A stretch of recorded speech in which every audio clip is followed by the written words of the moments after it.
الزمان تألقا وأضاء للدنيا طريقا مشرقا وهدى من الرحمن يهدينا به للصالحات وللمكارم والتقى نور على مر الزمان تألقا وأضاء للدنيا طريقا مشرقا وهدى من الرحمن يهدينا به للصالحات وللمكارم والتقى هذا كتاب الله أعذب منهل أنعم به من مورد لمن استقى قد صانه رب العباد بحفظه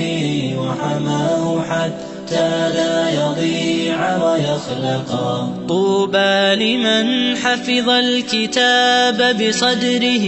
فبدا وضيئا كالنجوم تألقا وتمثل القرآن في أخلاقه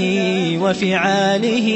فيه الفؤاد تعلقا وتلاه في جنح الدجى متدبرا والدمع من بين الجفون ترقرقا هذه صفات الحافظين كتابه حقا فكن بصفاتهم متخلقا يا حافظ القرآن رتل آيه فالكل أنصت للتلاوة مطرقا يا حافظ القرآن لست بحافظ